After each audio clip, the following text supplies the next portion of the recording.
And Matthew 24 is where I always go, and Luke 21 is the Olivet Discourse, Mark 13. Signs in the stars. What could you comment on that again, and we'll take from there. Let me just kind of jump back just over about a year ago, maybe a little bit less than a year ago. I started seeing these YouTube presentations that were talking about this giant asteroid hitting America, and I was like looking at it and saying, is there any substance to it? And it was so over the top, I just totally dismissed it. Well, then 2 or 3 months ago, somebody that I see them as very credible people, sent me more information about a prophecy of a great asteroid event hitting the earth with great loss of life, very frightening. And I thought, I need to go and study this a little more. And as I studied the source of where this prophecy was coming from, it brought a lot to light. But as I was studying scriptures, it was blowing me away. And the first one that was very significant was found in Luke, and I had never really quite seen it in this light. It says, and Luke 21, by the way, is part of Matthew 24. It's just Luke's version of Matthew 24. And of course, Matthew 24 is what Jesus answered his disciples when they said, what will be the sign of your coming and the end of the age? And basically, Jesus was saying, these things I'm going to tell you about are going to happen before the rapture. Okay? We're going to be here. So here it is. Luke 21, it says, there will be signs in the sun, moon, and stars. Now, we know the sun is solar eclipse. We know the moon is blood moons. And stars, which is aster or asteroid. Okay? Now, you know what is interesting? I'm not going to mention any names. But 3 weeks ago, there was a big-name Bible teacher on TBN with a couple other big-name Bible teachers. And they're talking about these events, and they're quoting this scripture, and this is how they quote it. There will be signs in the sun and the moon, and they just cut it off. It's like they don't really understand the most significant part of these is the stars. Listen to this. There will be signs in the sun, moon, and stars. On the earth, nations will be in anguish and perplexity at the roaring and tossing of the sea. Now, roaring and tossing of the sea doesn't come from a solar eclipse, and it doesn't come from a lunar eclipse, but you can have tidal waves from asteroids. That's right. Absolutely. So listen to the rest of this verse. It says, on the earth, nations will be in anguish and perplexity at the roaring and tossing of the sea. Men will faint from terror. You know what? I haven't seen anybody fainting from terror from the solar eclipse or the blood moons. But or from a high wave. I saw the highest waves in the world one time in Hawaii, in the northern part of Hawaii. I mean, I don't know how tall those waves were, 50 feet high, I think. I mean, they were so big. Mm-hmm. The biggest waves, nobody was fainting. They were actually surfing them. Mm-hmm. So what would this be, John? Then what would cause men's heart to fail them for fear? Listen to this. It says, apprehensive of what is coming on the world. If it's coming on the world, then it's coming from outside of the world. And then I think there's one last comment. It's coming on the world, for the heavenly bodies will be shaken. Well, you know what? Earth is a heavenly body. And this earth, if it got hit with a big enough asteroid, we would see tidal waves, and we would see a whole lot of shaking going on. Wow. You have it here. Mm-hmm. Yeah. Now, you know what I should read is I should read the next verse.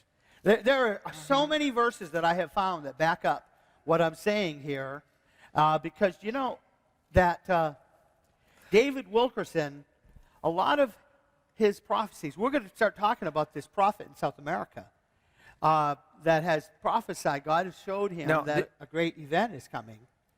But David Wilkerson has said that a lot of things sound similar, but the warning signs that there would be financial collapse.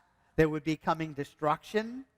And David Wilkerson refers to destruction of America as Mystery Babylon. Do you believe that New York City is the heart of Mystery Babylon?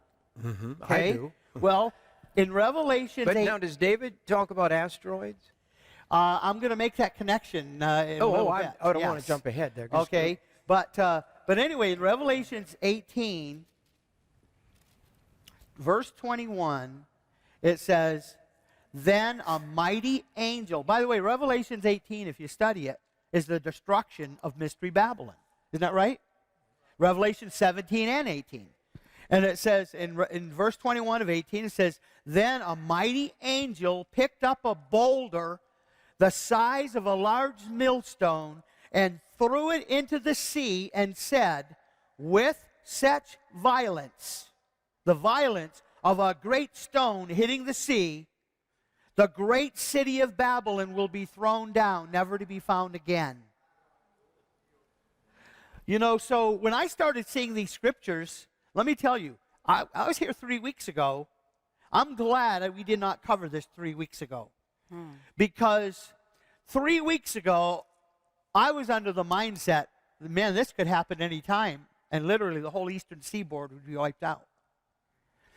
So I don't know. I think I answered the first question. What does Luke and Matthew have to say about signs in the sun, the moon, and the stars? It's in the Word. But here's the thing. This has to happen before Jesus returns. Yes. Isn't it positively? Can you read that, or should I read it? I mean, you just read, there'll be signs in the sun, the moon, and the stars. We didn't cut the stars out. On earth, nations shall be afraid and confused because of the roar and the fury of the sea. Mm-hmm. I'll tell you what, when an asteroid, I've studied asteroid. I tried to figure out Revelation sitting in prison. Yep. And when I began to study it and see what all these events could be, there had to be asteroids, mountains coming from the sky that would stir up the ocean. Yeah. Now, Ephraim, you haven't explained it to me who this is. Ephraim is a prophet from South America that at the age of 16, he was given a vision of a great meteor event that would hit off of Puerto Rico that would affect South America and North America. Now, I'm going to tell you something that's frightening, but I've got good news by the time we're done with this, okay? The Lord showed him that 35 million people would die in South America, and 35 million would die in North America and Canada. And this was one of the things that just put over the top and said this possibly just could not happen. But when I started considering these numbers, one of the things that Ephraim said was that God is doing this as judgment on the church because the church has become so lukewarm that if God doesn't do an earth-shaking event, he will not draw those people back to himself. That many of those people that are lukewarm in the church will end up going to hell because of their lukewarmness. And if God has to shake this planet to wake up the church, then so be it. Well, I'm trying to find peace of mind for my friend in Long Island, New York. And I found some peace of mind in David Wilkerson's book. Because you know what's interesting about the prophecy? Yes. I don't understand that. You'll just listen, you'll understand it. I'm almost out of time for this program. Ephraim. Dave Wilkerson, though, he says New York's going to be destroyed. I mean, he's very clear about that. Absolutely. Well, he sees New York on fire. Absolutely. Ephraim saw his vision in 1974, the same year that David Wilkerson came out with the vision, describing the biggest earthquake event in history. Ephraim said this meteor was going to create the biggest earthquake event in history. This prophet Ephraim said that the meteor would cause the whole earth to shake and there would be numerous quakes around the world. And David Wilkerson said that at the time of the biggest earthquake event in history, the whole earth would shake and it would be the biggest earthquake event in history. Ephraim is a holiness preacher. David Wilkerson is a holiness preacher. David Wilkerson came out with this prophecy about the greatest earthquake event in history that would shake the whole world. And he was so highly criticized that to a good degree it ruined a lot of his ministry. That's right. It literally kept him in his home church because churches no longer wanted to invite him. Ephraim in 1974, as he was going into the ministry, God was telling him, you need to preach this coming disaster that I've given to you in vision. And he refused to do it. And it was only 2 or 3 years ago that God affected his health. And God said, I am touching your health until you do what I told you. It's from disobedience that your health is falling apart. And then Ephraim, 2 or 3 years ago, started coming out with this vision. Now, he's been criticized because his timing. He said it was going to happen a few months ago. So he's been highly criticized because his timing is off. Well, you know what? Many prophets don't get the timing right. David Wilkerson didn't get the timing right. And I believe the reason for that is, God gave me a dream of a northwest quake. I thought it was going to happen within a year. It didn't happen. But God confirmed that it was from him.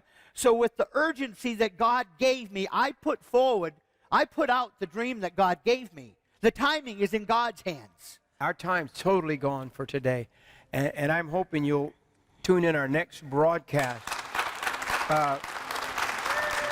This is so powerful. And all these things, and this asteroid,